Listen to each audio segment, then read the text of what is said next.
할렐루야. 오늘도 신실한 믿음으로 은혜의 자리에 나오신 또 각 가정에서 온라인으로 예배하시는 모든 성도님들을 주의 이름으로 축복합니다. 우리 좌우 앞뒤를 바라보면서 이렇게 인사 나누겠습니다. 주님만이 우리 소망 되십니다 라고 함께 인사하겠습니다. 시간 다 함께 자리에서 일어나셔서 우리의 소망과 능력 되신 주님 바라보며 전심으로 예배하겠습니다.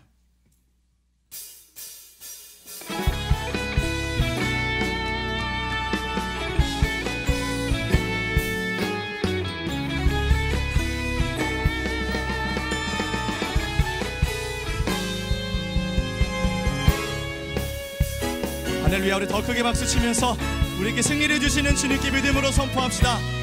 성벽을 향해 전진하라.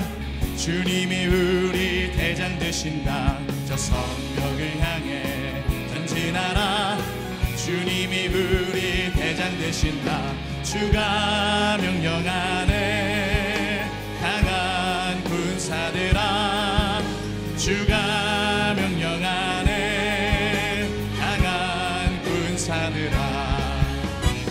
나팔 소리 시온성에 크게 울려 거룩한 성에. 나팔 소리 시온성에 울려라. 다시 한번 선포합시다. 저 성벽을 향해 전진하라. 주님이 우리 대장 되신다. 저 성벽을 향해 전진하라.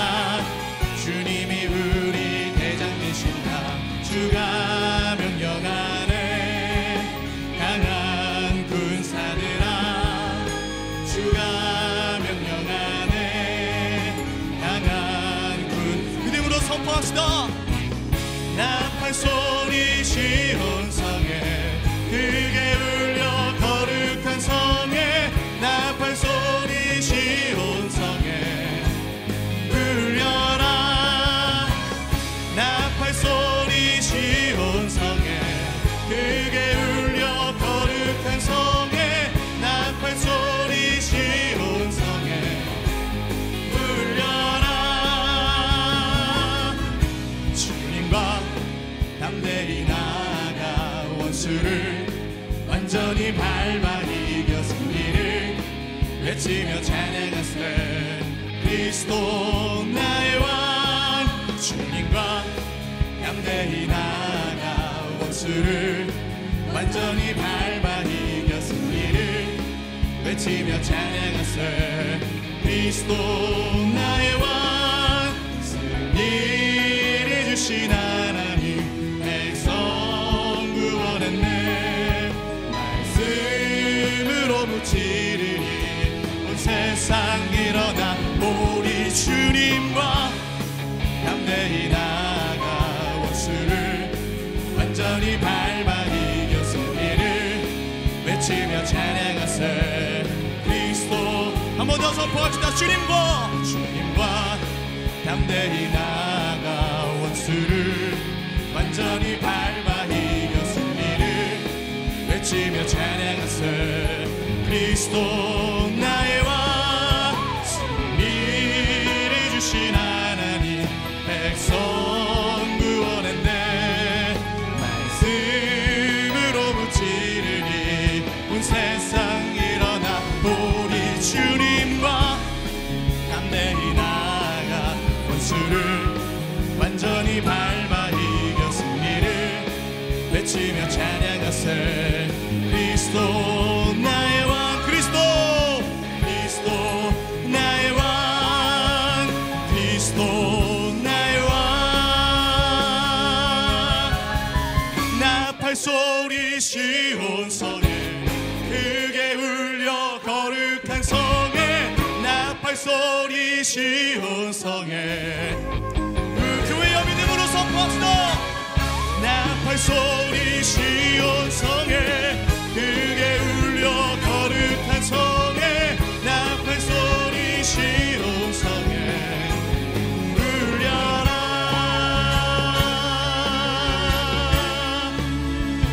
할렐루야. 우리의 대장 되시는 주님, 우리와 함께 하셔서 놀라운 승리를 주시는 전능하신 주님을 찬양합니다. 할렐루야. 네, 주님 찬양합니다. 우리 더 큰 기쁨과 영광으로 주님 앞에 찬양하며 나아가겠습니다.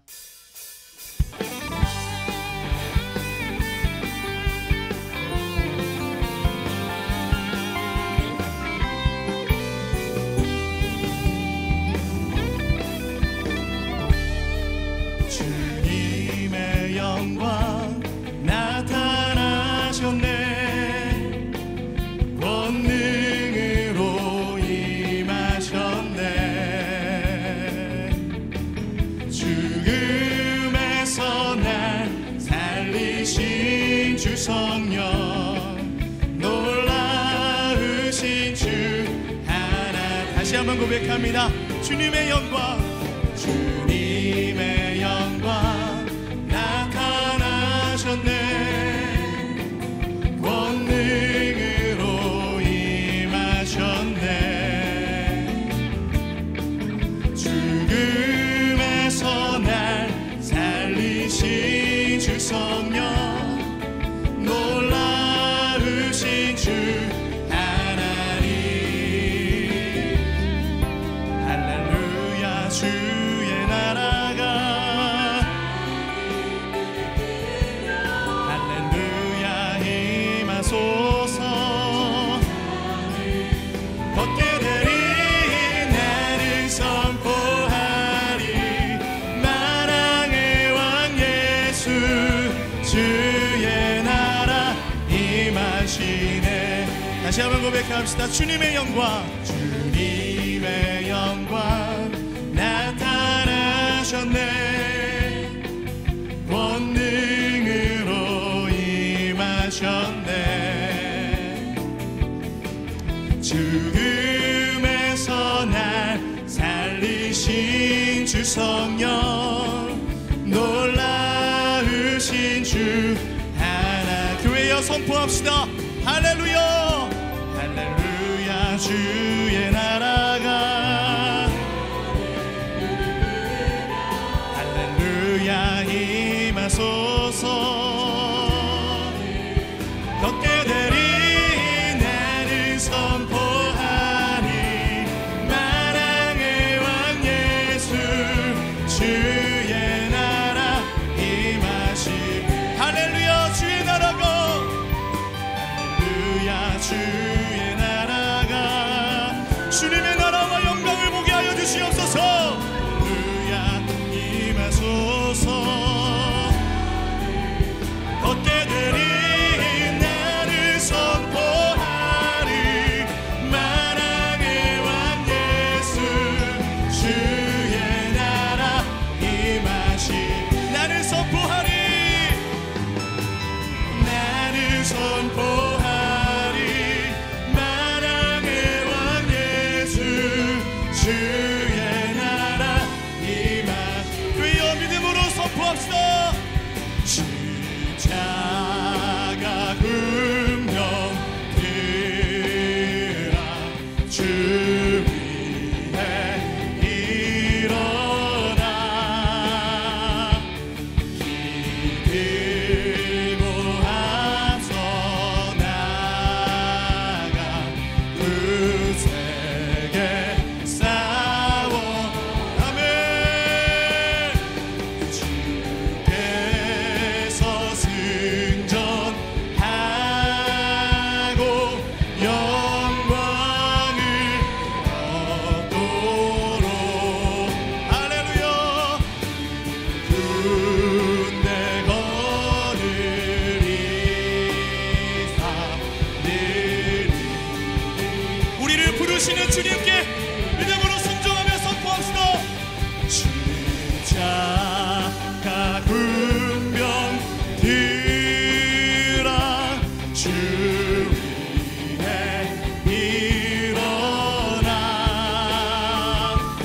이 날에 전전하고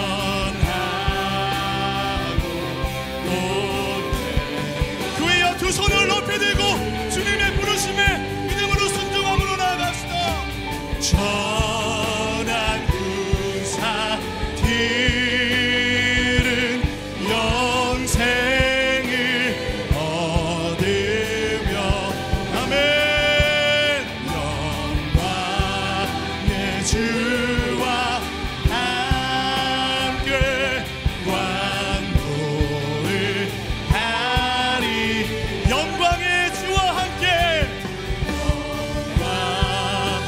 주와 함께 완고를 하리. 할렐루야, 할렐루야. 우리에게 승리를 주시는 하나님, 우리와 함께 하셔서 모든 어둠의 영들을 물리치신 하나님을 찬양합니다. 우리 안에 더 큰 일을 행하실 주님께 더 큰 박수로 영광 올려드립시다. 할렐루야. 아멘. 우리 자리에 앉아서 계속 주님 찬양하며 나가겠습니다.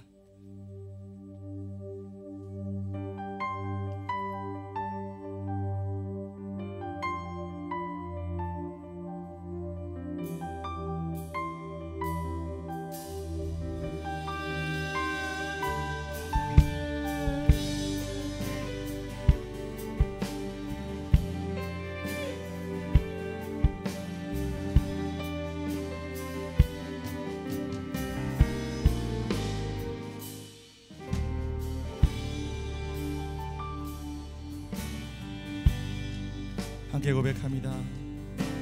이 땅의 황무함을 보소서. 이 땅의 황무함을 보소서. 하늘의 하나님, 긍휼을 베푸시는 주여, 우리의 죄악 용서하소서. 이 땅 고쳐 주소서.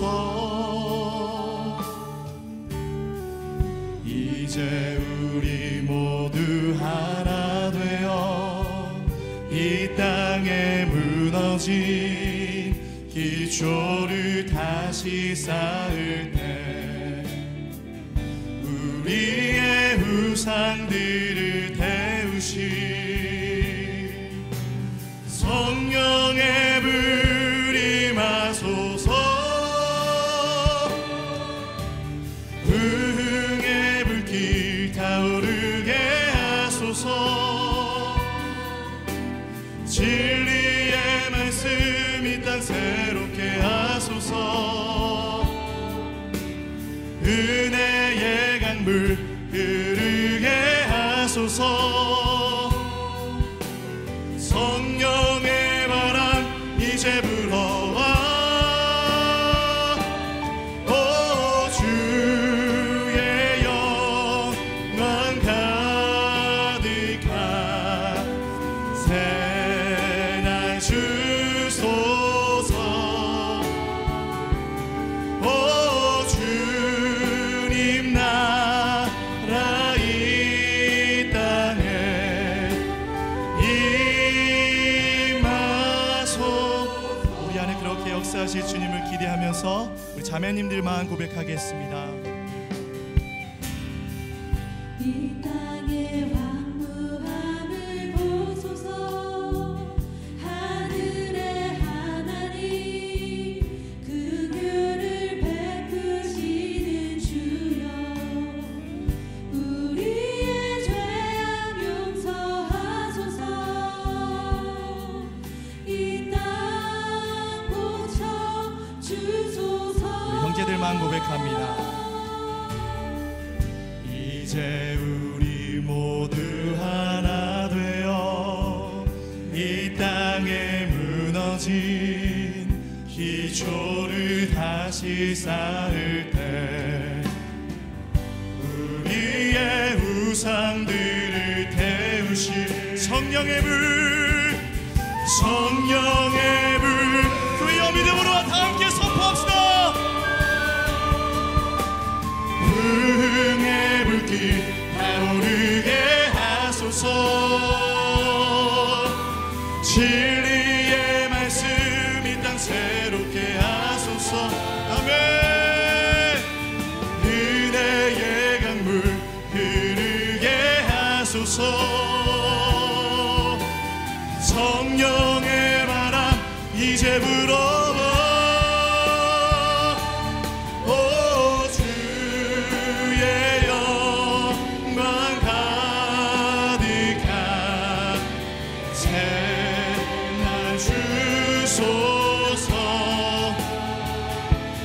오 주님 나라 이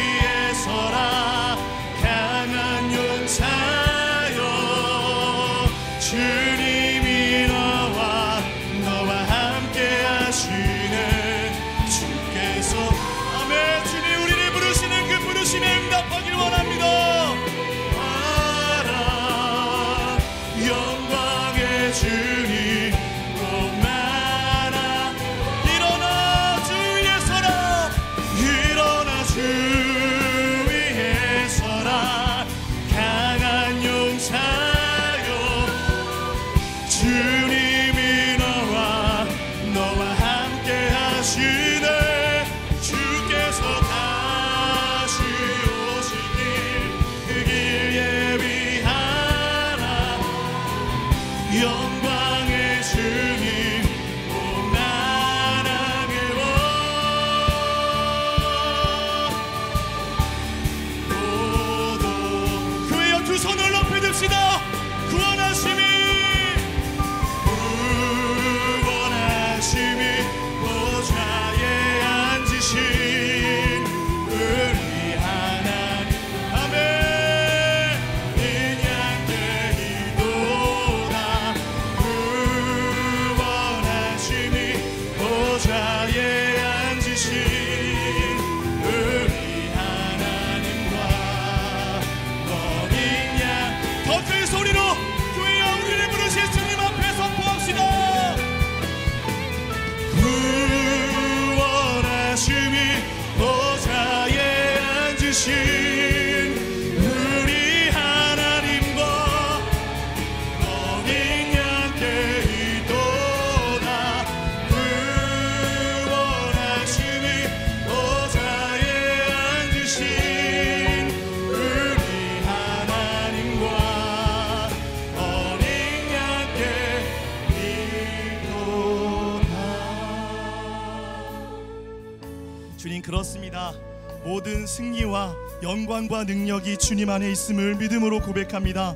주여 오늘도 주님의 긍휼하심을 바라보며 주 앞에 믿음으로 달려나온 주의 백성들에게 주여 말씀으로 힘을 주시고 이 세상을 넉넉히 이길 수 있는 하나님의 권세를 우리 가운데 허락하여 주시옵소서. 오늘 예배를 통해 우리 가운데 놀랍도록 역사하실 주님을 바라보면서 다 함께 합심으로 기도하며 나아가겠습니다. 존귀하신 하나님 감사합니다. 오늘도 하나님 마음을 다해 우리가 하나님 앞에 집중함으로 나아갑니다. 주여 우리를 부르시는 하나님 일어나 주를 위해 살게 하시고 일어나 빛을 발하게 하여 주시며 성령의 능력으로 일어나 하나님 앞에 나아갈 수 있도록 주님 역사하여 주시옵소서. 우리를 여기까지 도우신 에베네셀의 하나님, 지금 우리와 함께 하시는 임마누엘의 하나님, 우리의 미래를 준비하시는 여호와 이레의 하나님 참 감사합니다. 우리의 과거, 현재, 미래의 모든 삶이 주께 있음을 고백합니다. 지금부터 영원까지 우리의 삶을 인도하여 주시고 날마다 승리의 기쁨과 영광을 누리게 하여 주옵소서. 우리의 기도에 응답하시는 하나님, 우리의 죄를 회개합니다. 문제 앞에서 엎드려 기도하기보다는 세상적인 생각과 방법을 붙잡을 때가 많았고 두려움 앞에서 담대하기보다는 불안과 염려에 빠졌음을 고백합니다.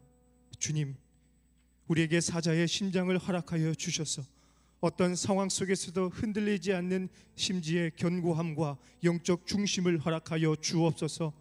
성령께서 우리의 마음을 새롭고 담대하게 해주셔서 날마다 승리를 선포하게 하여 주옵소서. 사랑하는 우리나라를 위해서 기도합니다. 총체적 위기에 빠진 이 나라를 불쌍히 여겨주시길 원합니다. 깨어진 북한과의 관계, 하나 되지 못한 정치, 코로나 위기로 인한 불안감과 그로 인한 사회 경제적 어려움이 우리를 힘들게 하고 있습니다. 사상 유례없는 사태 속에서 지쳐가는 이 나라를 살려주시고 문제를 돌파할 수 있는 지혜와 능력을 허락하여 주옵소서. 우리의 힘과 능력이 아닌 오직 여호와의 능력으로 승리하게 하여 주옵소서. 우리 새로운 교회를 위해서 기도합니다. 우리 교회가 미스바와 에베네셀의 교회가 되길 원합니다. 우리 성도들의 예배와 기도 그리고 삶의 예배를 통해서 하나님의 승리와 복음이 전파되게 하여 주옵소서. 우리 교회가 아둘람 공동체가 되어서 소망을 잃고 낙심한 자, 깨어지고 부서진 심령들이 회복의 역사를 경험하게 하여 주옵소서. 우리 교회가 대한민국의 약속의 땅이 되게 하여 주옵소서. 사랑하는 담임 목사님을 위해서 기도합니다. 사무엘처럼 하나님의 음성에 민감한 목자가 되게 하여 주셔서 주의 뜻을 온전히 전하게 하여 주옵소서. 오늘 선포되는 말씀을 통해서 주의 인자하심과 선하심을 경험하게 하여 주시고 영원히 살아나는 기적을 경험하게 하여 주옵소서. 오늘 예배를 위해서 섬기시는 모든 분들에게 자원하는 심령과 기쁨을 허락하여 주시고 세상을 사는 참 지혜를 노래하는 지휘자들의 특순 가운데 기쁨이 충만하게 하여 주옵소서. 우리의 기도의 근거가 되시며 우리에게 승리의 반석이 되어주시는 예수님의 이름으로 기도드립니다. 아멘. 할렐루야. 온라인과 오프라인으로 주일 3부 예배 오신 여러분을 예수님의 이름으로 환영합니다. 오늘도 우리에게 주실 은혜를 사모하면서 옆 사람과 이렇게 인사 나누시겠습니다. 말씀 충만하세요. 우리 서로를 축복하는 시간을 갖도록 하겠습니다.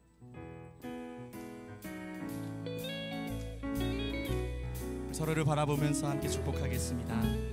축복합니다.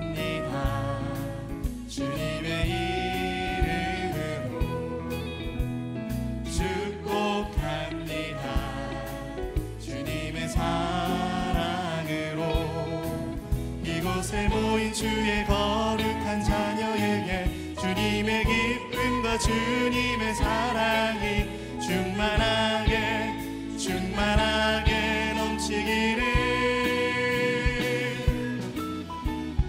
God bless you, God bless you. 축복합니다. 주님의 먼 곳을 향해 축복하겠습니다. God bless you, God bless you. 축복합니다. 주님의 사랑으로. 박수로 격려하며 서로를 축복하겠습니다. 교회 소식 전해드리겠습니다. 6.25 전쟁 70주년을 맞이하여 한국교회가 함께 금식하고 하나님의 자비와 긍휼을 구하는 한국교회 구국기도 대성회가 6월 25일부터 27일까지 영락교회에서 진행이 됩니다. 한옥 목사님은 25일 목요일 오후 3시부터 4시까지 기도 메시지 말씀과 합심 기도를 인도하십니다. 유튜브에서도 현장 중계되는 이번 성회와 말씀을 전하시는 한옥 목사님을 위해서 성도님들의 많은 기도를 부탁드립니다. 북한과 중국, 러시아, 일본 등 동북아 17억의 영혼들과 복음의 불모지나 다름없는 제주 지역 선교에 힘쓰고 있는 제주 극동방송에서 전파 선교사를 모집하고 있습니다. 6월 22일 월요일 새벽 5시부터 저녁 7시까지 진행되는 전파 선교사 모집 생방송에 많은 성도님들의 기도와 동참을 부탁드립니다. 새벽 예배를 사모하시는 많은 성도님들을 위해 설교 음원 등록 시간이 변경되었습니다. 새벽 예배 설교 음원은 매주 화요일부터 토요일 오전 7시 20분 새로운교회 앱을 통해 들으실 수 있습니다. 매일 공급되는 말씀을 통해 하나님과 동행하는 시간이 되시길 바랍니다. 담임 목사님의 추천도서 삶을 허비하지 말라를 소개합니다.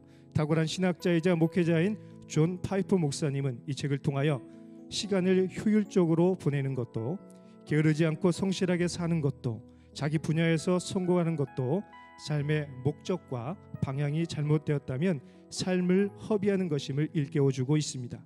우리를 창조하신 목적과 방향을 돌아보며 많은 도전과 유익을 누리시길 바랍니다. 예배 후에 모바일 서점에서 구매하실 수 있습니다. 이제 지휘자들의 특순 후에 한옥 목사님께서 하나님의 말씀 전해주시겠습니다.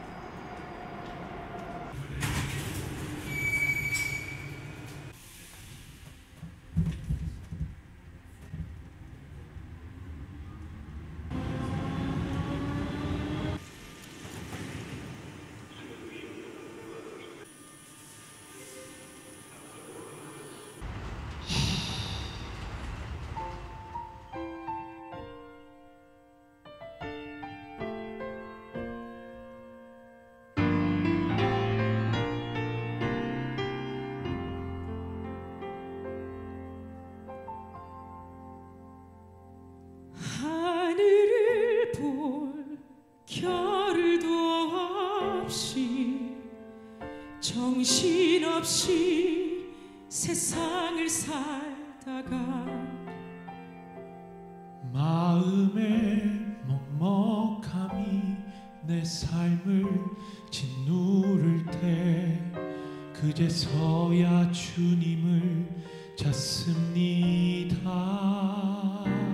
행복의 느낌 겨를도 없이 분주하게 세상을 살다가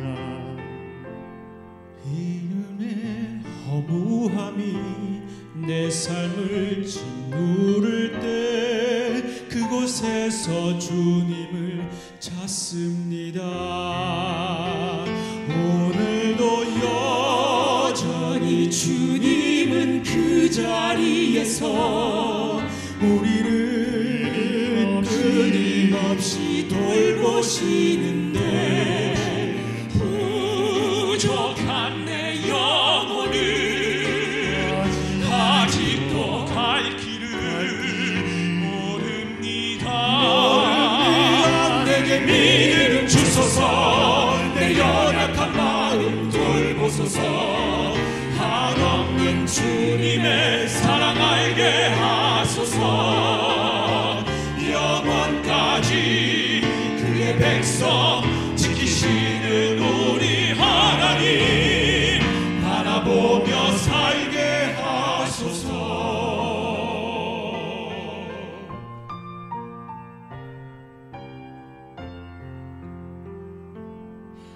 하늘을 볼 겨를도 없이 정신없이 세상을 살다가 마음의 먹먹함이 내 삶을 짓누를 때 그제서야 주님을 찾습니다. 행복을 느낄 겨를도 없이 분주하게 세상을 살다가 인생의 허무함이 내 삶을 짓누를 때 그제서야 주님을 찾습니다. 오늘도 여전히 주님은 그 자리에서 우리를 끊임없이 돌보시는데 부족한 내 영혼을 아직도 갈 길을 모릅니다. 모든 것을 다 잃은 것 같던 순간에도 모든 아픔이 다 내 것인 것 같아 해도 항상 지키시는 나의 주 세상을 살아갈 힘 되시네.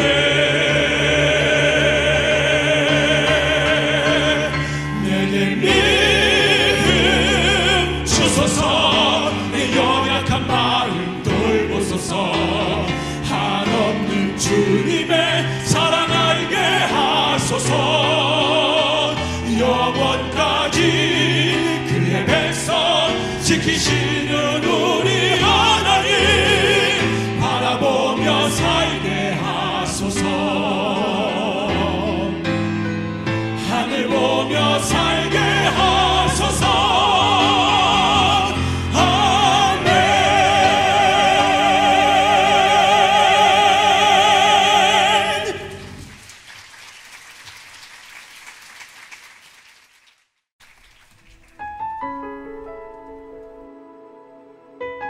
미스바의 기도, 에베네셀의 승리. 사무엘상 7장 1절에서 14절 말씀입니다. 기럇 여아림 사람들이 와서 여호와의 궤를 옮겨 산에 사는 아비나답의 집에 들여놓고 그의 아들 엘리야사를 거룩하게 구별하여 여호와의 궤를 지키게 하였더니 궤가 기럇 여아림에 들어간 날부터 20년 동안 오래 있은지라. 이스라엘 온 족속이 여호와를 사모하니라. 사무엘이 이스라엘 온 족속에게 말하여 이르되 만일 너희가 전심으로 여호와께 돌아오려거든 이방신들과 아스타롯을 너희 중에서 제거하고 너희 마음을 여호와께로 향하여 그만을 섬기라. 그리하면 너희를 블레셋 사람의 손에서 건져내시리라. 이에 이스라엘 자손이 바알들과 아스타롯을 제거하고 여호와만 섬기니라. 사무엘이 이르되 온 이스라엘은 미스바로 모이라. 내가 너희를 위하여 여호와께 기도하리라 하매 그들이 미스바에 모여 물을 길어 여호와 앞에 붓고 그날 종일 금식하고 거기에서 이르되 우리가 여호와께 범죄하였나이다 하니라. 사무엘이 미스바에서 이스라엘 자손을 다스리니라. 이스라엘 자손이 미스바에 모였다함을 블레셋 사람들이 듣고 그들의 방백들이 이스라엘을 치러 올라온지라. 이스라엘 자손들이 듣고 블레셋 사람들을 두려워하여 이스라엘 자손이 사무엘에게 이르되 당신은 우리를 위하여 우리 하나님 여호와께 쉬지 말고 부르짖어 우리를 블레셋 사람들의 손에서 구원하시게 하소서 하니 사무엘이 젖 먹는 어린 양 하나를 가져다가 온전한 번제를 여호와께 드리고 이스라엘을 위하여 여호와께 부르짖음에 여호와께서 응답하셨더라. 사무엘이 번제를 드릴 때에 블레셋 사람이 이스라엘과 싸우려고 가까이 오매 그날에 여호와께서 블레셋 사람에게 큰 우레를 발하여 그들을 어지럽게 하시니 그들이 이스라엘 앞에 패한지라. 이스라엘 사람들이 미스바에서 나가서 블레셋 사람들을 추격하여 벳갈 아래에 이르기까지 쳤더라.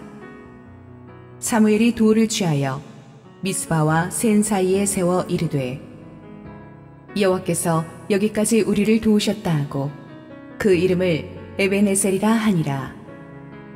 이에 블레셋 사람들이 굴복하여 다시는 이스라엘 지역 안에 들어오지 못하였으며 여호와의 손이 사무엘이 사는 날 동안에 블레셋 사람을 막으심에 블레셋 사람들이 이스라엘에게서 빼앗았던 성읍이 에그론부터 가드까지 이스라엘에게 회복되니 이스라엘이 그 사방 지역을 블레셋 사람들의 손에서 도로 찾았고 또 이스라엘과 아모리 사람 사이에 평화가 있었더라. 할렐루야. 우리 하나님께 감사와 영광의 박수 올려드리겠습니다.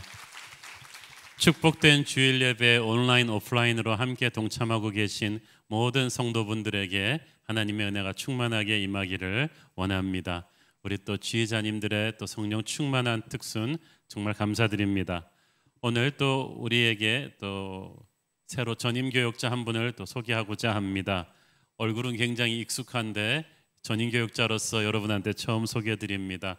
아시아 연합신학대학교를 졸업하신 우리 김대훈 목사님은 1년 반 전에 우리 교회 뉴젠 주일학교 청소년부 전도사님으로 오셔서 섬기다가 우리 교회 역사상 초고속 승진이죠. 1년 반 만에 전임으로 또 발령나는 축복된 그런 군대로 말하면 이건 거의 열린 군번, 이런 풀린 군번 이런 것입니다.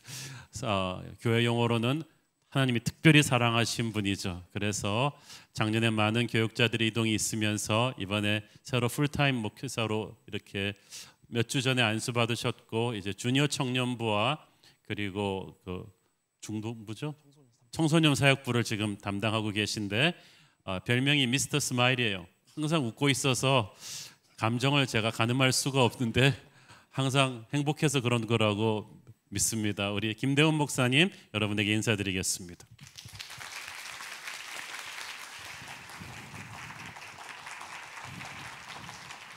안녕하십니까. 새로운 교회 스마일맨 김대훈 목사입니다. 네. 복음의 열정과 성령의 은혜가 충만한 우리 새로운 교회에서 사역할 수 있게 돼서 하나님 앞에 정말 감사를 드립니다. 코로나로 인해서 힘든 시기에 포근한 미소로 우리 성도님들을 섬기는 겸손하고 따뜻한 목회자가 되겠습니다. 우리 성도님들의 많은 기도와 격려 부탁드리겠습니다.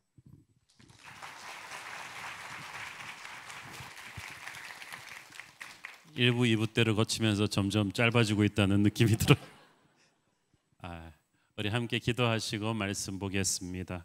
사랑하는 아버지, 온 세상이 불안합니다. 한치 앞을 볼 수 없는 힘들고 피곤한 하루하루를 이어가고 있는 우리 성도님들을 오늘도 예배 은혜로 주님께서 새 힘을 주시기를 원합니다. 부족한 종을 온전히 가리시고 오직 우리 주님 홀로 영광 받아 주시옵소서. 예수님 이름으로 기도했습니다. 아멘. 지난주로서 이제 예수님의 이름으로 주제 설교 시리즈를 끝내고 오늘부터는 또 새로운 강해 설교 시리즈를 시작합니다. 성경에서 제가 예수님 다음으로 좋아하는 인물 우리 다윗, 하나님의 마음에 꼭 합한 사람 다윗의 파란만장한 일대기를 우리가 앞으로 쭉 살펴볼 텐데요.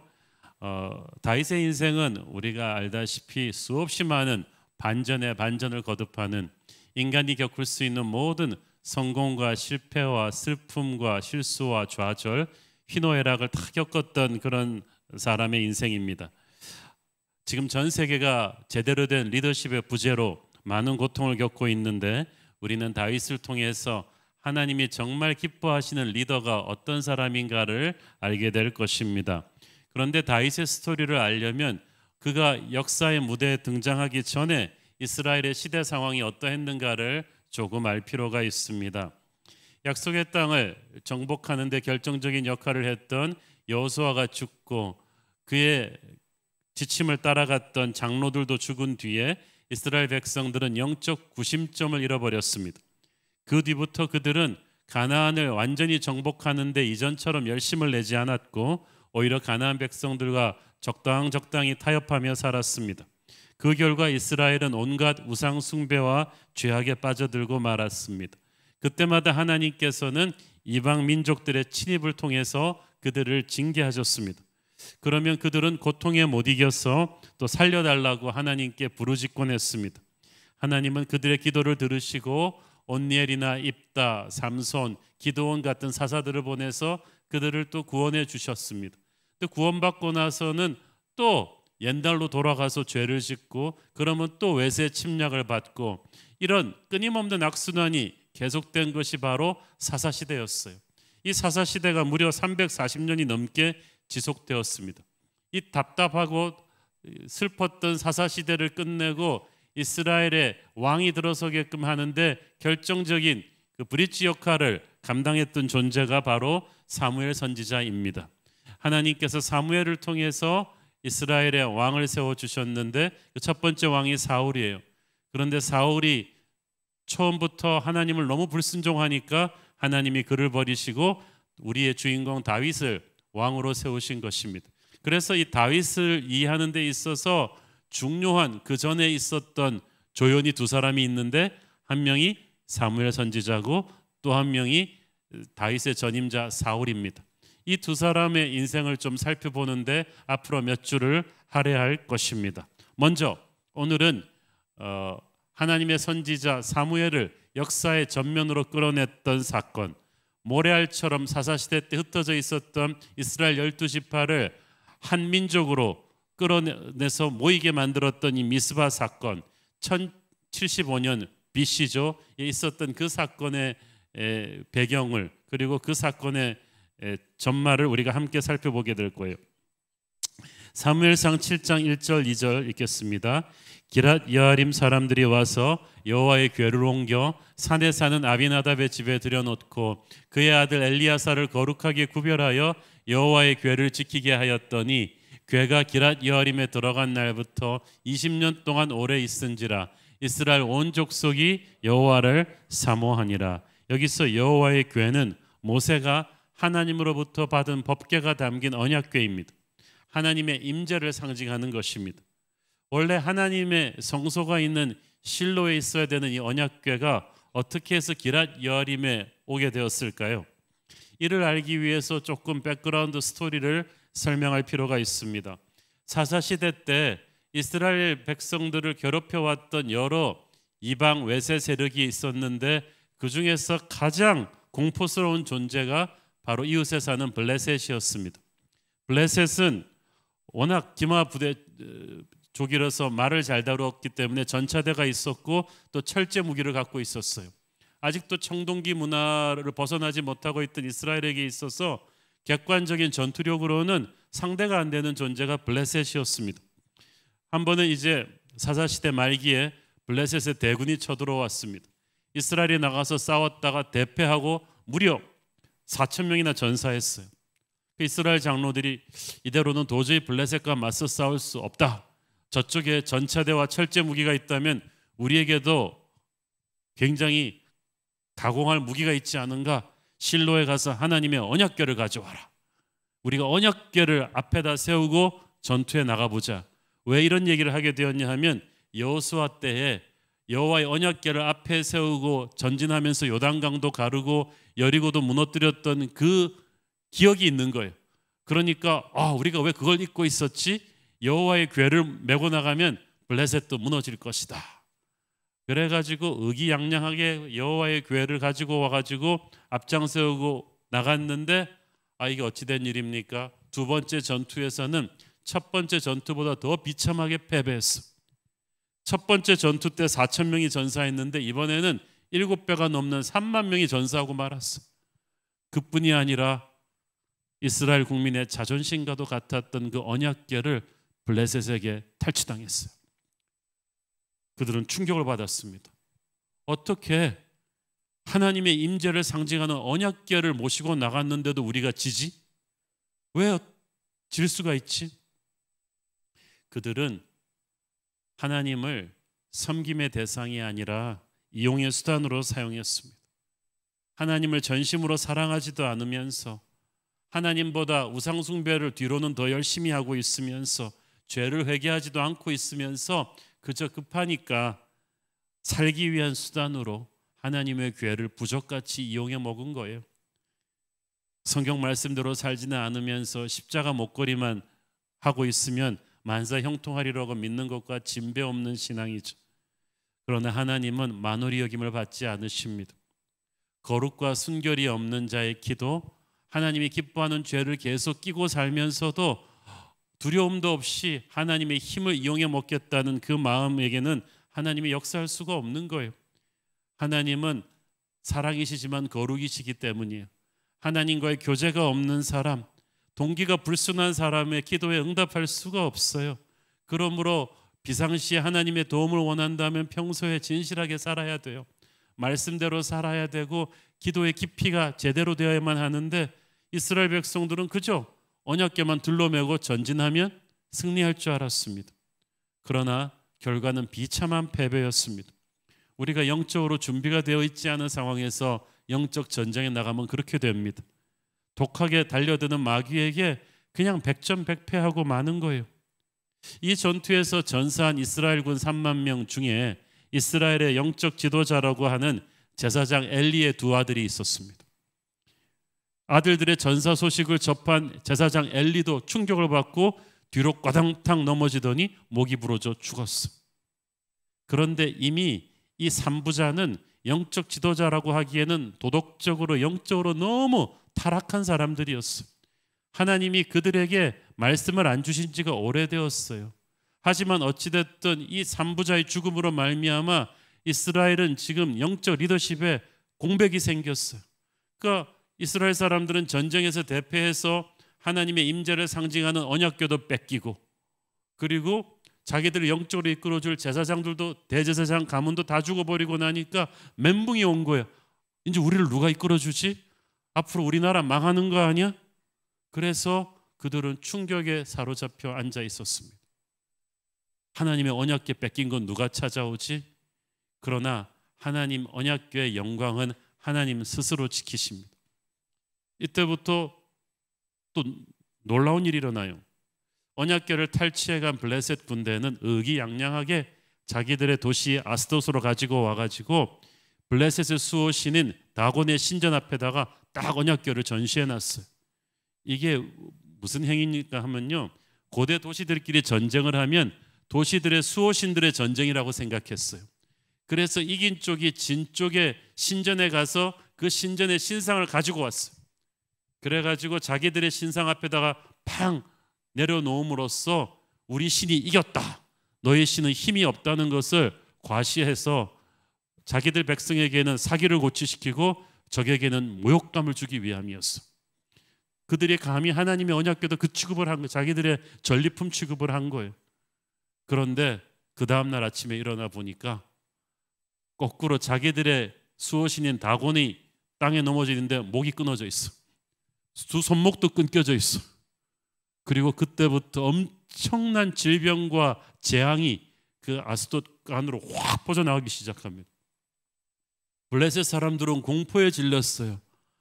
창과 칼로 어쩔 수 없는 무서운 어떤 존재가 자기들을 저주하고 있는 거예요. 그래서 법궤를 옮겨 그래가지고 가드로 옮겨갔어요. 가드는 우리가 아는 유명한 골리앗의 고향입니다. 블레셋의 유명한 전사들의 집결지예요. 그런데 그러면 뭐합니까? 가드에서도 똑같은 재앙이 막 일어나기 시작하니까 누가 저 언약궤를 가드로 가지고 왔어? 옮겨 그래가지고 또 에그론으로 옮겨갔는데 거기도 똑같은 재앙이 벌어졌어. 그래서 7개월 동안 블레셋은 3개 도시로 이 언약궤를 옮겨갖고 다녔는데 거의 지옥을 경험했어. 마침내 블레셋 사람들은 두 손 두 발 다 들고 안 되겠다, 이러다 나라 망하겠다, 빨리 이스라엘의 언약궤를 이스라엘 사람들한테 돌려보내라, 정중하게 돌려보내라. 그래서 언약궤가 다시 국경을 넘어서 이스라엘의 변방 도시인 벳세메스 마을로 돌아온 거예요. 여기서 우리는 무엇을 배웁니까? 세상은 하나님의 임재를 감당하지 못합니다. 하나님의 백성들의 타락으로 우리가 하나님의 영광을 더럽힐지라도 하나님께서 스스로의 영광을 지키시는 거예요. 블레셋은 돈과 힘과 음란으로 무장한 세상의 권세인데 이 세상의 권세가 감히 하나님의 임재의 궤를 건드리려고 하면 반드시 대가를 치르게 될 것입니다. 하나님의 백성들의 타락으로 하나님의 영광을 훼손시킬 수 있다고 생각하면 큰 오산이에요. 감히 세상이 하나님의 임재의 궤를 모독하려고 하면 혼이 나겠죠. 블레셋은 감당 못하고 언약궤를 이스라엘로 돌려보냅니다. 그런데 이 언약궤가 이스라엘 땅 벳세메스로 넘어오니까 벳세메스 사람들이 너무 기쁘고 신이 났어. 야, 드디어 하나님의 언약궤가 돌아왔어. 그런데 거기까지 해야 되는데 이 사람들이 아무 생각이 없이 경솔하게 몰려났고, 야, 언약궤 어떻게 생겼는지 우리도 구경이나 한번 해보자. 그래갖고 쭉 둘러싸서 마치 진품 명품 구경하듯이 언약궤로 막 들여다본 거예요. 즉시로 70명이 넘게 죽습니다. 이것이 어떻게 됐건 사건이냐 하면요, 그들이 말씀에 무식했기 때문이에요. 민수기 4장에 보면은 모세에게 처음이 언약궤와 성막을 세팅해 주실 때 하나님께서 경고하신 말씀이 있어요. 잠시라도 들어가서 장난처럼 이 성소를 들여다보지 말라. 그들이 죽을 것이다. 그들이 죽을 것이다. 제사장이라 할지라도 죽을 것이다. 이런 식으로 하면. 그런데 이 300여 년이 넘게 오면서 사사시대 이스라엘 사람들은 말씀을 묵상하고 말씀을 들은 지가 너무나 오래됐어요. 무늬만 하나님의 백성이지 사는 거는 이방 습관에 더 익숙했던 그들은 이 언약궤를 말씀을 통해 보지 않고 아무 생각 없이 그냥 장난처럼 들여다보다가 즉사했어요. 하나님의 백성들이라고 해도 믿음이 병들면 하나님을 함부로 대하게 되고 그러면 하나님한테 맞습니다. 대가를 치르는 거예요. 예배를 장난처럼 놀려고 하면은 큰 코 다치는 거예요. 거룩한 하나님의 임재 앞에 경박하게 장난을 치면 큰일 나는 거예요. 그래서 언약궤가 왔다고 좋아하던 벳세메스는 금방 충격과 슬픔으로 가라앉아 버렸어. 야, 우리가 저걸 어떻게 감당하냐. 그래서 언약궤는 다시 기랏 여아림으로 오게 된 것이고 그게 오늘의 본문의 시작이에요. 자, 하나님의 언약궤 이동 과정 때까지 설명한 거 한번 지도를 통해서 설명드릴게요. 여기가 아벡 지역인데 여기가 블레셋의 진영이고 이스라엘의 진영은 에베네셀이었는데 여기서 있었던 전쟁으로 아까 말씀드린 3만 명의 이스라엘의 전사자가 나오면서 대패합니다. 언약궤를 전리품으로 가지고 블레셋인들은 쭉 아스돗까지 철수했고 아스돗에서 그 다음 날부터 막 전염병이 발생하니까 무서워라 그래서 가드로 가져갔는데 가드에서도 똑같은 재앙이 덮치니까 또 에그론으로 갔다가 이렇게 7개월 동안 언약궤가 블레셋 전역을 쑥대밭으로 만들어버리고 나서 벳세메스로 왔다가 거기서도 70명 죽고 다시 기랏 여아림까지 온 거예요. 여기서 더 이상 그 어떤 마을도 공포스러워서 언약궤를 더 이상 갖고 갈 수가 없었는데 이것이 여기서 20년이 넘게 있게 됩니다. 20년 훨씬 더 있죠. 왜냐하면 이제 훗날 다윗이 왕이 되었어야 비로소 예루살렘까지 가지고 오게 되니까, 이 한마디로 말씀드려서 이 언약궤가 이렇게 막 표류하게 된 것은 이스라엘 백성들이 하나님을 만홀히 여겼기 때문이에요.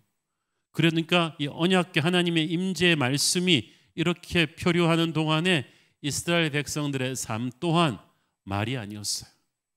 여러분, 하나님의 말씀, 언약궤가 제자리를 찾아야, 그리고 우리가 그 언약궤를, 그 말씀을 존귀하게 대해드려야 우리의 인생이 제자리가 잡힐 것입니다. 자, 오늘 2절 말씀 보세요. 궤가 기랏 여아림에 들어간 날부터 20년 동안 오래 있은지라 이스라엘 온 족속이 여호와를 사모하니라. 이 언약궤가 20년이나 기랏 여아림에 머물러 있는 동안 이스라엘이 여호와를 사모했다고 했어요. 사모했다로 영어 성경에 보니까 mourned and sought after, 몹시 슬퍼했고 간절히 원했다고 되어 있어요. 그들이 너무나 비참한 심정으로 회개하고 울부짖으며 하나님의 임재를 원했어요. 심령이 가난해진 거예요. 왜? 언약궤가 기랏 여아림에 20년 동안 머물러 있는 동안에도 블레셋은 끊임없이 이스라엘을 유린했기 때문입니다. 이스라엘은 그렇지만 이제 언약궤를 가지고도 이 블레셋을 이길 수 없다는 사실에 너무나 무기력했어요. 블레셋도 무섭지만 언약궤 또한 무섭기 시작했어요. 자기들의 수호신이라고 생각했던 언약궤가 자기들의 거룩하지 못함으로 말미암아 오히려 자기들을 당금질하는 하나님의 회초리가 될 수도 있다는 것을 알고 나서 그들은 어쩔 바를 몰랐어요. 그래서 블레셋에 대한 두려움으로 시작한 이 회개가 나중에는 이제 하나님에 대한 두려움으로 온 거예요. 하나님 앞에 살려달라고 부르짖기 시작했습니다. 우리 힘으로 어쩔 수 없는 이 고난이 오래 우리를 압박하게 되면 우리가 기도 안 하던 사람도 간절한 기도의 자리로 가게 됩니다. 이 기도에 대한 응답으로 하나님께서 사무엘을 역사의 전면으로 끌어내셨습니다. 사울과 다윗을 세우는 킹메이커, 위대한 선지자 사무엘은 어린 나이부터 하나님의 성소에 살면서 제사장 엘리로부터 하나님의 선지자가 되는 이 수업을 받은 사람이, 그러나 엘리는 사무엘의 제대로 된 멘토가 될 수 없었어요.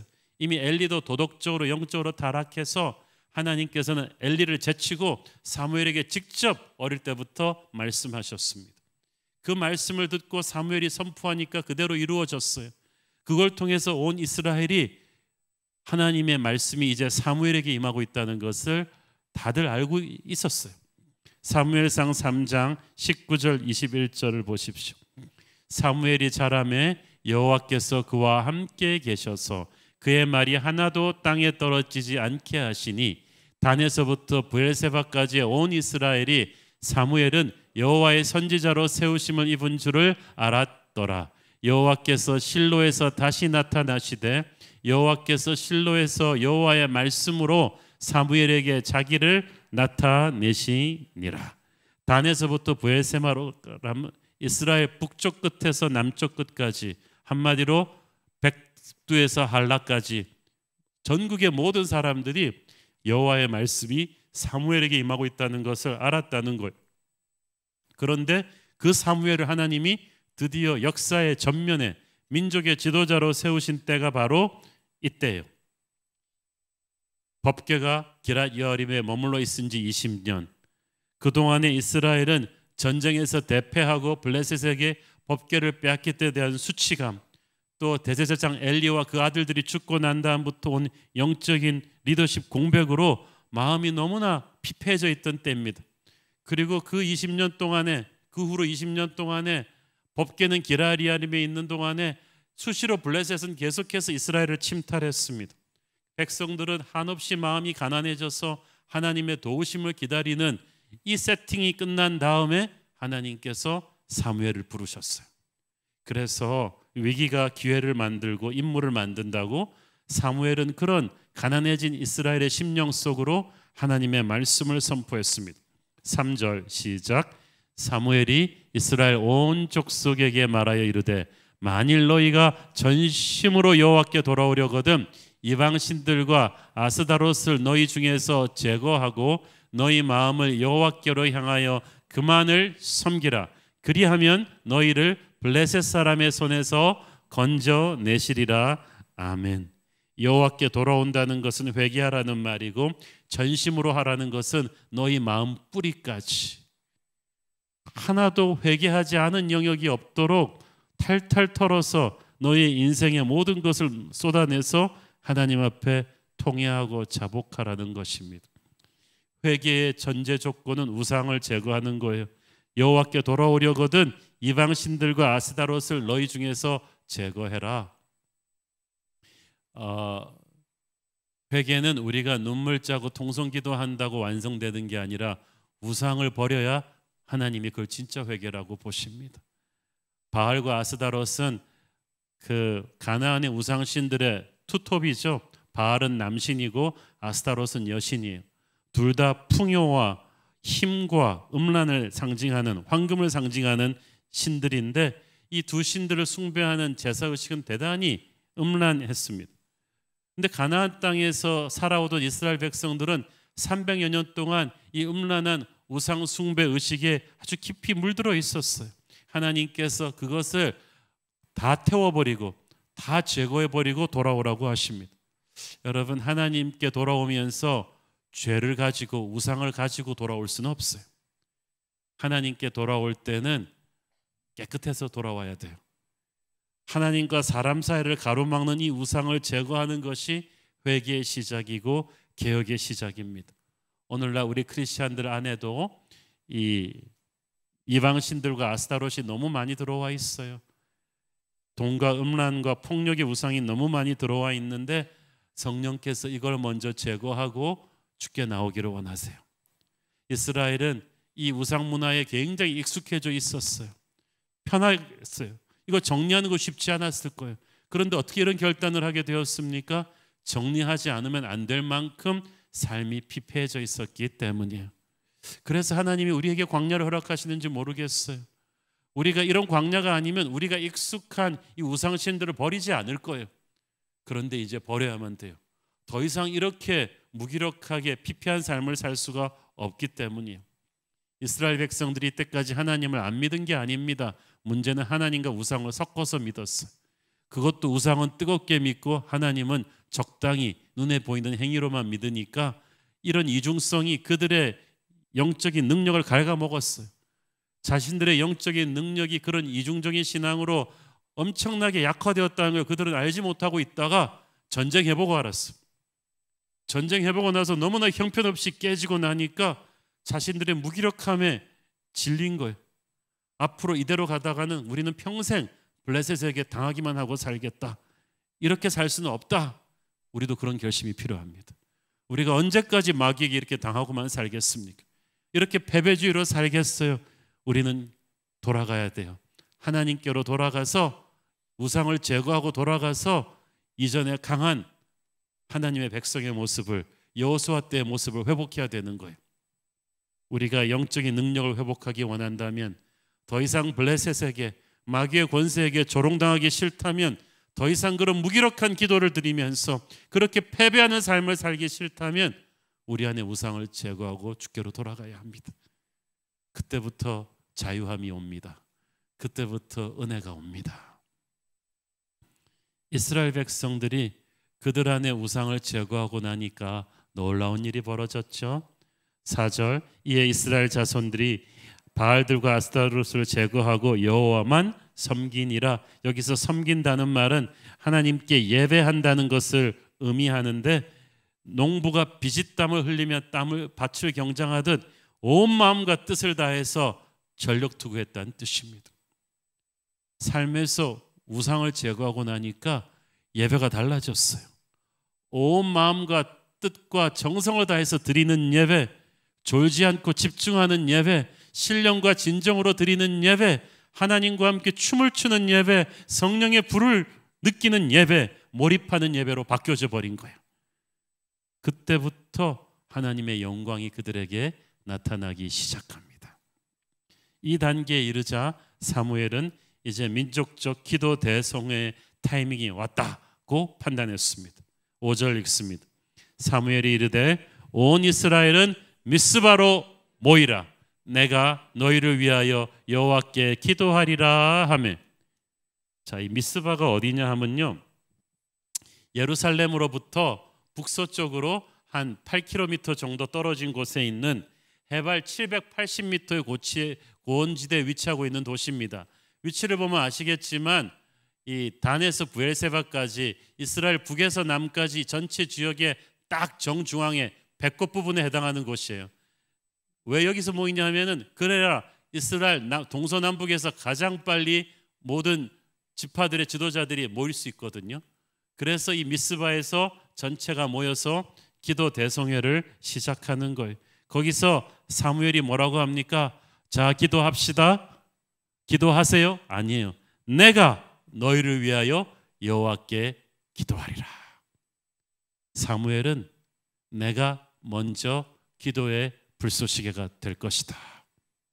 내가 먼저 기도의 첫 단추를 꿰 것이다. 내가 먼저 기도의 문을 열 것이다. 내가 먼저 기도의 종잣물이 될 것이다 라고 선포하는 거예요.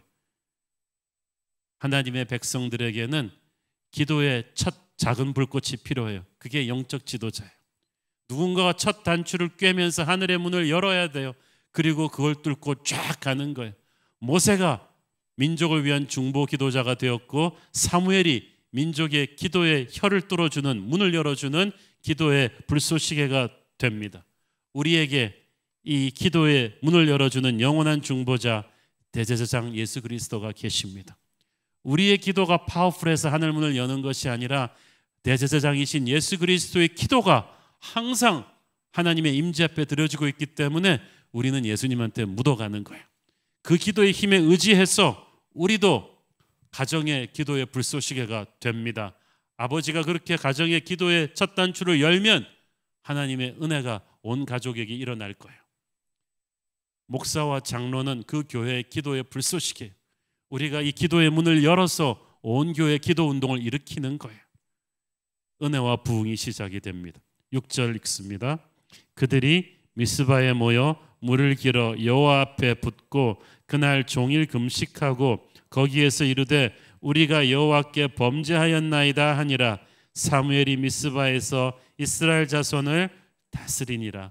물을 길어서 여호와 앞에 붓는 것은 우리의 죄악을 씻어달라는 그 소망을 담은 거예요. 예수님의 보혈이 우리의 죄를 이렇게 씻어주실 거예요. 그래서 이 부흥의 시작은 예수님의 보혈의 은혜가 나를 씻어주는 걸 체험하는 것입니다. 그때부터 감격이 시작돼요. 그리고 그들은 종일 금식했습니다. 기도가 하나님을 갈망하는 행위라면 금식은 땅의 것을 내려놓는 것입니다. 먹고 마실 수 있는 권리를 포기함으로써 꽉 쥐고 있던 세상 것들을 다 내려놓는 거예요. 금식하면 힘이 빠지잖아요. 그럼 자기가 아무것도 아니라는 것을 알게 되고, 그러면 하나님을 붙잡는 열정이 더 강렬해지게 됩니다. 예수님, 모세, 다윗도 수많은 고비들을 이 금식 기도로 뚫고 나왔어요. 많은 사람들의 이 금식이 모여지는 게 중요합니다. 19세기의 유명한 전도자 D.L. 무디 목사님도 외부 집회 갔다가도 좀 영적으로 확 막히는 걸 느끼면 무디 신학대학원에다가 연락을 해가지고 교수와 학생들이 하루 종일 금식하며 기도의 힘을 모으게 했어요. 그래서 위기를 뚫고 나왔다고 합니다. 때로는 음식만 금식하는 게 아니라 TV나 스마트폰, 미디어 금식을 할 수도 있죠. 사람들과의 잡담이나 즐기는 취미 생활을 조금 끊을 수도 있습니다. 중요한 건 이걸 통해서 우리의 영적인 굶주림을 더 깊이 하는 거예요. 사무엘의 가르침을 따라 이스라엘 지도자들이 미츠바에 다 같이 모아서 함께 금식하고 기도의 힘을 모았다는 것이 중요합니다. 중요한 영적인 원칙은 하나님께서 이렇게 리더십이 함께 모여 힘을 모으는 것을, 기도하는 걸 중요하게 보신다는 거예요. 성경에서도 보면은 사도행전 2장의 오순절 성령 강림 사건도 12집 그 사도들을 중심으로 120문도가 기도의 힘을 모아서 열흘 동안을 기도에 집중한 결과로 터진 사건이에요. 지도자들이 함께 모여 기도해야 뭔가 일이 생겨요. 영적인 해프닝이 생기는 거예요. 이렇게 함께 모여 기도하는 가운데 그들의 질투심과 사소한 걱정들과 불안감과 인간적인 야망들이 다 성령의 불로 타서 없어지는 거예요. 그러면 하늘의 비전을 다 함께 공유하게 됩니다. 이렇게 함께 모여 기도하는 기도의 동지들 사이에서는 성령께서 말로 형언할 수 없는 이 기도 네트워크, 영적인 동지의식을 만들어 가세요. 그래서 아무리 회의하고 토론해도 안 되던 일들이 함께 기도하던 사람들 사이에서는 기적같이 풀리기 시작합니다. 계속해서 혼자 기도하면 오래 못 버티는데 함께 기도하면 서로가 서로의 기도의 버팀목이 되기 때문에 우리는 폭풍을 일으킬 수가 있어요. 저는 우리 교회 모든 리더십들의 모임이 뜨겁게 함께 기도하는 기도의 모임이 되기를 축원합니다. 그리고 나서 어떻게 돼요? 사무엘이 미스바에서 이스라엘 자손을 다스리니라. 영어성에 보니까 그때부터 사무엘이 미스바에서 이스라엘의 리더였다 그러죠. 정치, 종교 다 총괄해서 모두 사무엘의 리더십을 따르게 되었다는 뜻입니다. 지금 사무엘의 나이 30대 초반이에요. 상관없어요. 12제자도 30대 초반에 초대교회를 이끌었잖아요. 기도하는 지도자에게는 영권이 생기고 이것은 나이와 학벌, 경험 이런 것을 초월하는 어떤 것이. 그래서 그때까지 별 의미 없었던 미스바가 그때부터 이스라엘 전체를 움직이는 영적인 헤드쿼터가 되는 거야. 기도의 자리가 영적 리더십의 자리가 되는 줄로 믿습니다. 이 미스바의 영적 각성 대집회가 있고 나서 있는 동안에 하나님의 능력을 증명하시는 놀라운 일이 또 일어나죠. 사무엘상 7절 8절 읽습니다. 이스라엘 자손이 미스바에 모였다 함을 블레셋 사람들이 듣고 그들의 방백들이 이스라엘을 치러 올라온지라. 이스라엘 사람들이 듣고 사람들을 두려워하여 이스라엘 자손이 사무엘에게 이르되 당신은 우리를 위하여 우리 하나님 여호와께 쉬지 말고 부르짖어 우리를 블레셋 사람들의 손에서 구원하시게 하소서 하니. 자, 이스라엘 백성들은 기도하러 모였는데 블레셋 사람들은 이 모임을 정치적인 군사적인 모임으로 보았던 것 같습니다. 그래서 군대를 총동원해서 이스라엘을 치러 막 노도와 같이 밀고 온 거예요. 이스라엘 백성들이 얼마나 놀랬겠어. 기도 모임에 왔으니까 무장도 안 하고 왔는데 이 블레셋의 대군이 몰려오니까 이거 뭐 다 전멸당하게 생겼단 말이에요. 그래서 사무엘한테 우리를 좀 살려달라고 하나님께 기도하라. 9절 읽습니다. 사무엘이 젖 먹는 어린 양 하나를 가져다가 온전한 번제를 여호와께 드리고 이스라엘을 위하여 여호와께 부르짖음에 여호와께서 응답하셨더라. 사무엘이 백성들의 청을 받아서 하나님께 기도하는데 여기서 중요한 것은 어린 양을 잡아 번제를 드리고 기도한 거예요. 이 어린 양은 예수 그리스도를 상징합니다. 그냥 기도 열심히 해서 하늘의 능력이 임하는 것이 아니라 예수의 보혈을 의지해서 하는 기도가 힘이 있는 거예요. 어린 양 예수 그리스도의 보혈이 하늘 아버지의 마음을 움직이는 줄로 믿습니다.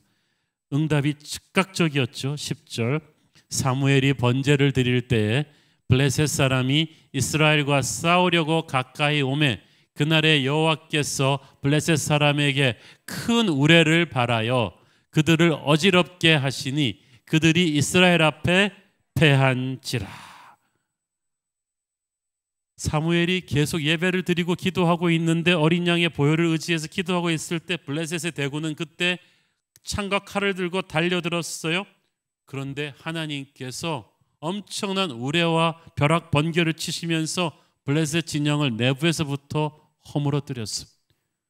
어둠의 군대는 결코 예배하는 사람의 등을 칠 수가 없어요. 왜냐하면 이스라엘의 하나님은 졸지도 않으시고 주무시지도 아니하셨어요. 어떤 방어 전략 필요 없어요. 어린 양의 보혈이 덮고 있는 하나님의 군대는 예배하는 도중에 가장 강합니다. 어둠의 군대는 그걸 모르고 있는 거예요. 예수의 보혈이 우리를 예배 가운데 덮으시고 지키시고 어둠의 군대가 그걸 모르고 공격하다가 그때부터 최악의 시나리오가 그들에게 전개됩니다. 11절 12절 이스라엘 사람들이 미스바에서 나가서 블레셋 사람들을 추격하여 벳갈 아래에 이르기까지 쳤더라. 사무엘이 돌을 취하여 미스바와 센 사이에 세워 이르되 여호와께서 여기까지 우리를 도우셨도다 하고 그 이름을 에벤 에셀이라 하니라. 자, 여러분, 이스라엘이 믿을 수 없는 승리를 거두었어요. 이때까지 이스라엘의 승리라고 하면은 침략해오는 외세를 쫓아내면 이게 승리였어요. 그렇죠? 방어하면 승리였던 거예요. 생존하면은 승리였던 건데, 이거는 방어한 정도가 아니라 적군을 추격해서, 아마 몇백 년 만에 처음일 거 블레셋을 추격해 본 적은 살아남기만 해도 감지덕지였는데, 하나님은 살아남는 정도가 아니라 승리하게 하셨어요. 수백 년 동안 블레셋의 위협 아래 덜덜 떨던 이스라엘이 이제는 완전히 달라졌어요. 강한 군대가 되어서 블레셋을 추격해서 국경선 너머까지 몰아붙였어요. 그리고 나서 승리를 기념하는 승리의 돌탑을 세웠는데, 돌탑의 이름이 에벤에셀, 하나님이 여기까지 우리를 도우셨다입니다. 자, 그런데 이 에벤에셀이 또 언제 지명이냐 하면 사무엘상 4절에 보면은 20년 전에 아까 말씀드렸던 블레셋에게 당했던 그 참담한 전쟁, 3만 명이 넘는 전사자를 넘던 그 치욕의 전장에서 이스라엘이 진쳤던 곳의 이름이 에벤에셀이었습니다. 그 에벤에셀이라는 이름의 뜻은 여호와께서 여기까지 우리를 도우셨다는데, 그 당시는 여호와 때문이 아니라 그들의 타락한 신앙으로 인해서 멸망했던 거예요. 그래서 20년 동안 그들의 뇌리에 각인된 에벤에셀은 패배와 치욕과 실패의 상징이었어요. 그런데 하나님께서 진짜 에벤에셀의 이름의 영광을 되찾아 주신 거예요. 할렐루야. 여러분, 우리가 하나님 앞에서 온전히 회개하고 돌아오면 우리가 두려워했던 과거의 패배를, 적들을 하나님께서 우리 앞에서 다시 무너뜨려 주실 것입니다. 그리고 선포할 것입니다. 에벤에셀, 하나님이 여기까지 우리를 도우셨다. 이제는 그 수치를 변하여 기쁨 되게 하셨다. 이거를 선포하게 하는 거예요. 하나님이 원하시던 하나님의 백성의 모습이 바로 이런 거예요. 하나님의 백성은 여호수아 때 그 영광스러운 모습을 회복해야만 돼요. 적을 짓밟고 승리하는 이 영광스러운 군대가 하나님의 마음에 있는 하나님의 백성이지, 그렇게 블레셋에게 샌드백처럼 난타당하는, 그렇게 비참하고 무기력한 그런 모습이 아니었다는 거예요. 그것이 우상숭배가 너희들에게 갖다 준 비참한 전유물이라는 거예요. 하나님께서는 더 이상 백성들이 그런 비참 가운데 있는 걸 원치 않으십니다. 무엇이 이 기적 같은 반전을 만듭니까? 에벤에셀의 기적 같은 반전은 미츠바의 기도가 밑거름이 되었기 때문이에요. 많은 사람들이 십자가 없는 면류관을 원합니다. 그러나 미츠바의 기도 없는 에벤에셀의 승리는 있을 수가 없어요. 눈물로 씨를 뿌리는 자만이 기쁨으로 단을 거둘 수가 있습니다. 우리가 미츠바의 기도를 회복하면 에벤에셀의 승리가 우리에게 주어질 것입니다. 이 에벤에셀 승리의 파급 효과는 얼마나 큽니까? 단 한 번의 전투의 승리가 아니라, 이 13절 보세요. 이에 블레셋 사람들이 굴복하여 다시는 이스라엘 자손 지역 안에 들어오지 못하였으며, 여호와의 손이 사무엘 사는 날 동안에 블레셋 사람을 막으심에, 14절, 블레셋 사람들이 이스라엘에게서 빼앗았던 성읍이 에그론부터 가드까지 이스라엘에게 회복되니 이스라엘이 그 사방 지역을 블레셋 사람들의 손에서 도로 찾았고, 또 이스라엘과 아모리 사람 사이에 평화가 있었더라. 모든 빼앗겼던 영토가 싹 다 회복되고, 또 어떻게 됐다고요? 그들이 다시는 이스라엘 지역 안으로 돌아오지 못했다. 여러분, 마귀가 다시는 여러분의 지역 안으로 들어오지 못하게 하십시오. 언제까지?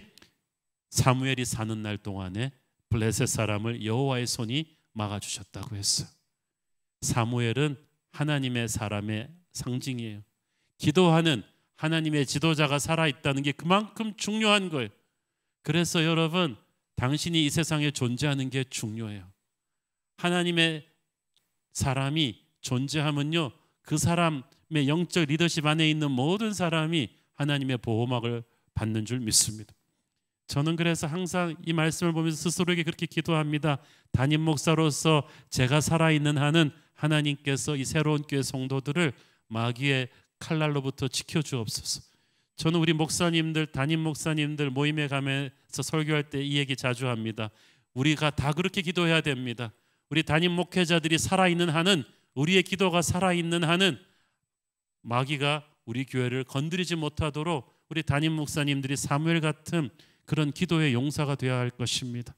여러분의 가정도 그렇습니다. 기도하는 아버지 어머니가 살아있는 한은 마귀가 이 자녀들을 건드리지 못하도록, 여러분이 책임지고 있는 만약에 회사를 경영하고 있다면 내가 살아있는 한은 이 회사를 마귀가 건드리지 못하게 하옵소서.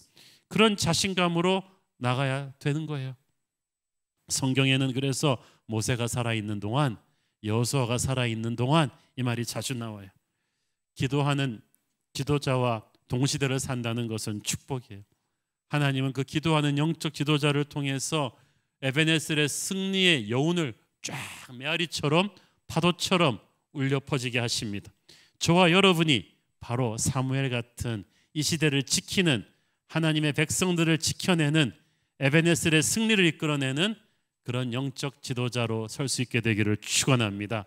기도하는 우리를 통해서 하나님께서 이 땅의 교회에 부흥의 새로운 시즌을 이끌어내실 줄 믿습니다. 기도하겠습니다. 주님 은혜를 감사합니다.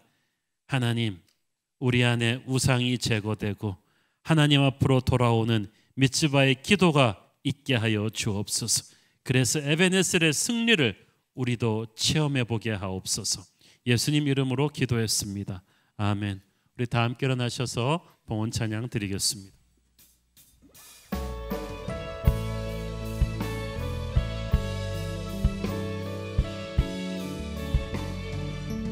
교회여 일어나라, 교회여 일어나라, 주께서 부르시니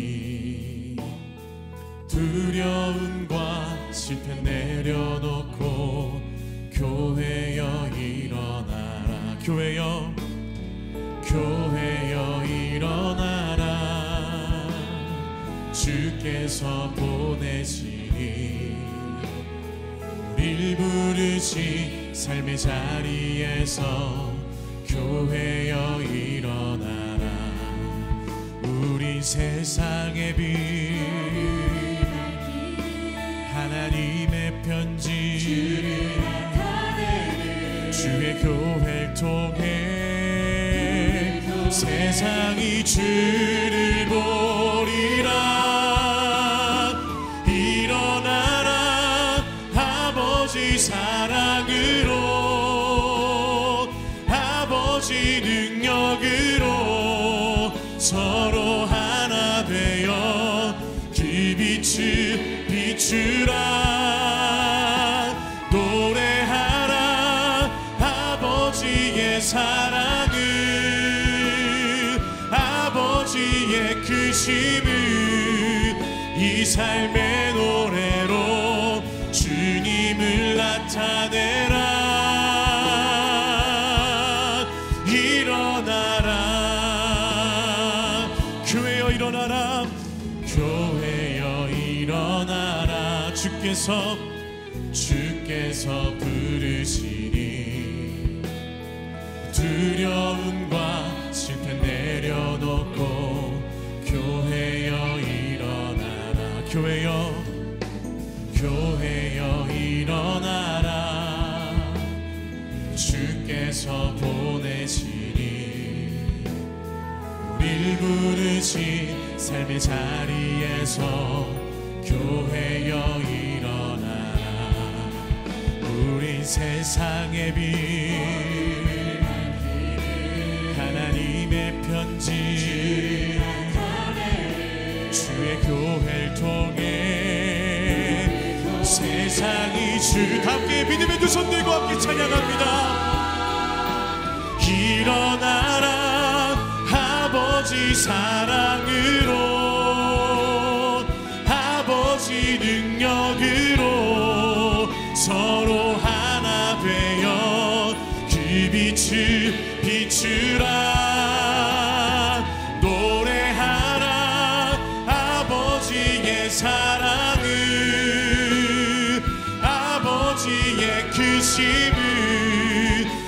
삶의 노래로 주님을 나타내라. 일어나라. 성령의 새바람, 성령의 새바람 이 땅에 불어오소서.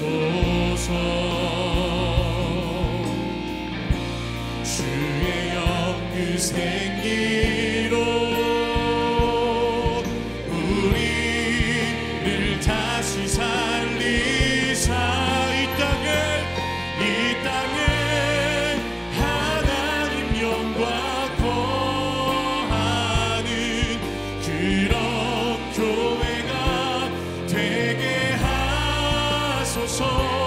열방에 하나님 영광 비추는 그런 교회가 되게 하소서. 사랑하는 아버지, 이 민족이 지금 처한 상황이 3000여 년 전에 이스라엘 백성들이 처한 상황과 비슷합니다. 한없이 불안하고 한국교회 한없이 무기력한 마음이 듭니다. 그러나 이때 우리가 정말 정신 차리고 우상을 제거하고 하나님께로 돌아오는 미츠바의 기도의 기백을 회복하게 하여 주시옵소서. 하나님의 교회의 영광스러움을 회복하게 하셔서 에베네셀의 승리를, 부흥의 새로운 시즌을 열 수 있도록 우리를 사용하여 주시옵소서. 받은 은혜 감사하며 드리는 헌물의 손길들을 축복하시고, 지금은 살아계신 우리 주 예수 그리스도의 은혜와 하늘아버지 사랑과 성령님 감화 감동하신가 교통하신가 축복하심의 은혜가 오늘도 하나님 앞에서 온전히 회개하고 기도함으로써 새로운 승리를 맛보기를 소원하는 사랑하는 모든 성도들 머리 위에 지금부터 영원까지 함께 계시기를 축원하옵나이다. 아멘.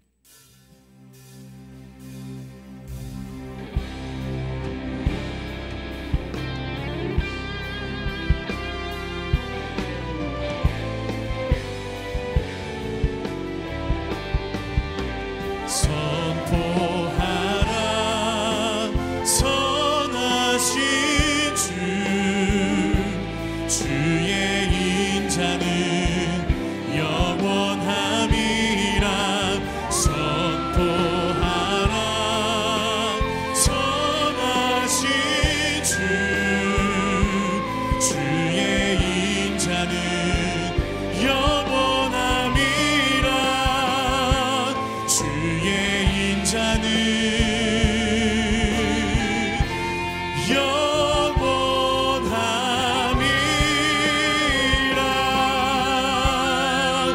할렐루야. 우리 예배 가운데 역사하신 주님께 감사와 영광의 박수로 올려드리겠습니다.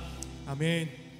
주일 예배를 모두 마쳤습니다. 주신 말씀 따라서 한 주도 승리하시기를 소망합니다. 사랑하고 축복합니다.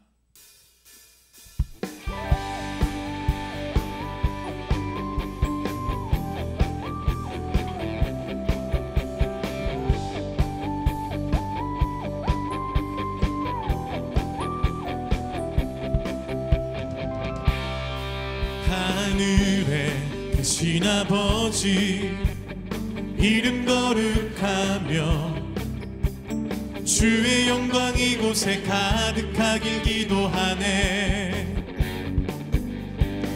하늘에 계신 아버지 주 이름 다 외치며 주의 영광 이곳에 가득하길 기도하네. 찬양해 새 노래로 찬양해 새 노래로 찬양해 새 노래로 주님께. 주님의 나라 주님의 뜻이 하늘에 이루어지듯이 모두 선포해 자비한 주 이름 이 땅에 이루어지리라. 주님의 나라 주님의 뜻이 하늘에 이루어지듯이 모두 선포해 자비한 주 이름 이 땅에 이루어지리라.